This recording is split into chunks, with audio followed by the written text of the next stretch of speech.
And the question becomes the 11 million pound question, as it were, becomes: will Tommy Robinson, Imposter Tommy Robinson, Stephen Yaxley, will Tommy Robinson ever box American hooligan Del Boy Diablo? No. Let's have it right. Like and subscribe, do things you're supposed to do, Diablo TV, so you keep getting this cutting edge boxing information, you understand? And here's the thing: like it or don't like it, me versus Tommy is the biggest boxing match in the world. With respect to the other fighters that's out there, top fighters that you know about, what's next? Canelo versus Berlanga, right? Tommy Robinson versus anybody is the biggest match. Let alone, I already did all the promo. I already got it all set up. I already got it all arranged. And here's the thing: all you supporters out there, I'll get into you in a second. But I just come back. I just done a match in London with somebody who will annihilate him. Who had no chance. He will have no chance with. So people say he'll murder you. Oh yeah. Well, he left the podcast and there was a boxing ring there. And then we had the fight set up to multiple people. You look at the podcast with a man like Kesto One.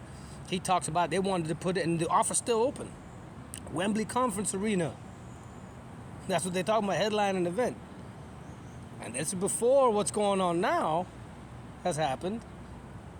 And it wasn't a promise. He has to reach out with it's a negotiation. But basically, I was made to know, like, yo, he's gonna get like 10 million pounds. And that, you can't, Diablo, you're not as big as him, you can't expect the same amount. So that would I settle for, would I take him like $1 million? Because it's not worth 20 million maybe, but if with him getting 10 and me getting 10, but he can get 10 or perhaps more, it's up to him to negotiate. But would I do it for $1 million? Yeah, of course I would. But, so then 11 million pounds, and then loads of people's gonna want to be on the undercard. They ain't gonna have to pay too much for that. I wish I could set it up and do it my way with my creativity, my pro wrestling theatrics, so to speak, and make it into a hooligan theme thing, but it don't matter. But now, here's the thing. Everybody sees. I turned up in loads of boxing gyms, boxing events. Everybody gave me a lot of respect. I had a good time. Sure, I got beat up in training, and I got, I went through it in training as I'm supposed to, there's no, it ain't a joke going to a boxing gym, let alone with a name and a reputation and all that sort of thing, coming in the influence of boxing and all that sort of thing. But I done it. I turned up, and I turned up alone. Everybody sees it. I turned up the pubs, turned up the cities, turned up the football matches, turned up the boxing gyms, turned up the boxing events, boxing an event, boxing another event. Bam, I already done that, and I done it to prove that I'll go do it. So now, what position does that put me in? I got a hard time finding opponents because I'm an influencer boxer. So then right now I ain't got no serious offers. Even though I just did basically won, or if it was a draw, my first match for a title, it was a draw, but a lot of people would say by watching it looked like I won, but I didn't knock him out, so it leaves in respect to the opponent. He was good. He was very good. He won a four-man tournament in front of me on the undercard of Christine the Cyborg Area Wow. So the man Dons, he's very good. I already knew that going into it. I'm underdog. That's my first boxing match. I'm 50 years old. But they still put me against the champ, best guy outside of Misfits, let's say. So then, back to the Yaxley, the Tommy Robinson. Last year I had this thing set up already for us. And Wembley Conference Arena, or they had to do talking about Billy Joe Saunders' property, or my people in Cardiff was talking about with Paul Joyce as the fair play man and the Cobbles behind the warehouse. You feel me? So it was already arranged that he actually wouldn't do it. And he still won't do it. That's why he never made no videos about me talking about it. He's friends with loads of fighters, loads of pro fighters. How come nobody got him training and doing footage? Where's his footage? He ain't gonna do it. He didn't want. I guess they don't want him to get humiliated. But here's the thing: it ain't about humiliating anybody. What I learned about British culture, I've done it. I experienced it. You turn up, you get in the ring, win or lose, everybody gives you respect. I've seen it. People they don't let people boo people at shows and stuff like that. So actually, yeah, he has no chance to win. He's an underdog. But if he goes in there and fucking has it with me, and it doesn't matter if he gets chinned, he's still gonna make 10 million pounds. But now. So he can't be in UK. He's in what, Cyprus? Now here's the thing. Me, I'm not the smartest man, but and hey, I'm just a guy from America looking for a boxing match, and I consider myself a performance artist and a comedian and entertainer. Yeah, I'm into the hooliganism personally and everything, and I have my ideas for it, but it's a professional fighting like what I'm talking about here. Now, as far as what's going on over there, I'm not commenting. I don't like people to meddle in my politics, in American politics. I don't like that. I don't go to UK meddling in nobody's politics. Most of my friends is on the other side of the political spectrum for me, but it don't matter. You show respect and you get respect in UK. That's what I found. That's what I've been accepted everywhere I've gone. So I got in street fights and I have to done certain stuff to earn my place, but that just is the way it is. And I be out late night at Bowies on a session in the worst places and everything like that. And then now in boxing gyms and boxing matches in London and everything like that. Bomb. So thing about it is, as for whatever's been occurring, you know, it's not so simple. But everybody could see in the news from China, I'm watching everything. China, everywhere. UK riots, and of course they're putting it as racist, and they're putting it as anti-immigrant and Islamophobic and everything else, and even from China. And the English Defense League, and the Tommy Robinson, you know, like, we get that much out there. They know who he is. Sorry about that imitation, but you know what I mean?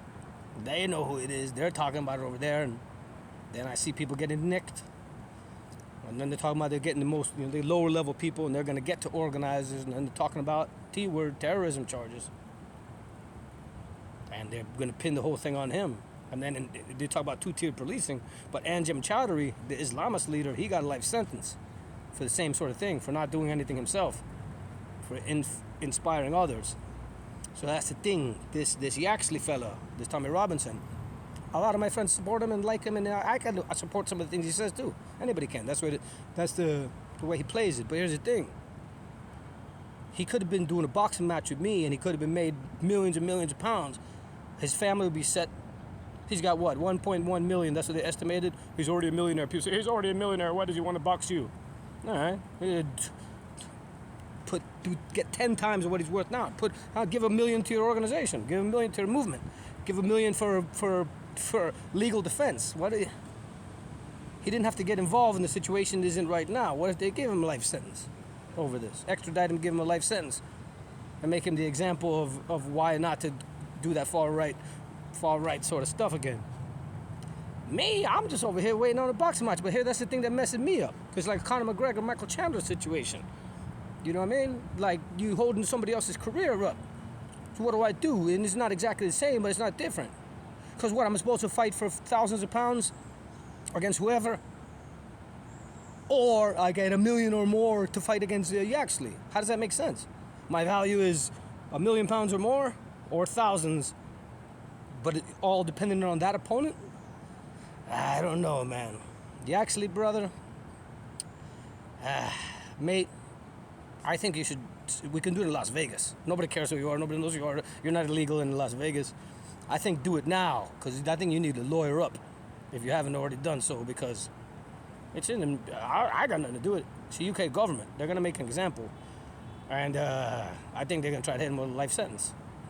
So you might want to have some money stored up for your legal defense, and it's all the way down, and anybody's affiliated with. And so I would say, mate, talk to your people, agree to the match. I'll take £1 million. You start your negotiation at £10 million. We do it in Las Vegas. Bam, give you time to prepare. I'm injured on the bottom of my lower leg, but I'll still fight you injured and I'll still win. But that's the thing. You assume I'm going to win. Everybody assumes I'm going to win, but you might beat me. You could win. Any man has a chance. You turn up and you use these. That's what it makes you a British man, as I've become, as an Englishman, you understand? As a Welshman. So, yeah, mate. Will Tommy Robinson ever box Derek Diablo? Clearly, Derek Diablo goes and boxes, as I already showed. And that was the whole point of me going over there and doing what I did.